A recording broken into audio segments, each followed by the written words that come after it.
ভোগ করতে পারে।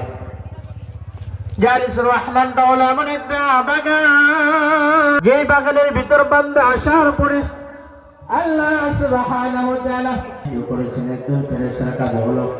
যে জায়গার ভিতরে কোরআন হাদিসের আলোচনা হয়, যে জায়গার ভিতরে জিকির আজকার করা হয়, ওই জায়গার চতুর্পাশে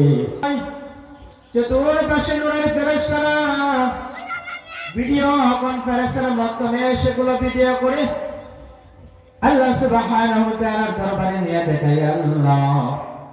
আজকে তো আমি অমুক জায়গায় ছিলাম, তোমার কথা মতো পড়াই বীর মুক্তিযোদ্ধা মরহুম সুবেহ মুবারক আলী সাহেবের বাড়ির সংলগ্ন মুক্তলা মুক্তাসামুন শেখ উদ্যোগে আয়োজিত আল আকসা মসজিদের উদ্যোগে আয়োজিত ইসলামী মাহফিলে আমি ছিলাম। আল্লাহ সুবহানাহু ওয়া তাআলা ফেরেশতাদেরকে বলা, ফেরেশতারা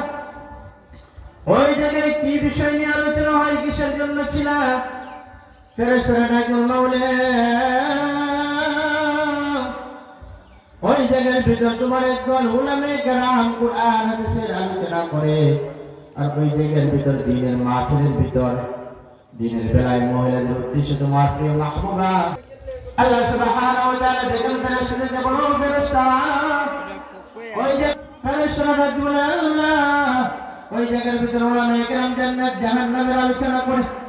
মানুষ দিন হারা মানুষগুলো কিভাবে দিনের উপর চলতে পারবে, পথ হারা মানুষগুলো কিভাবে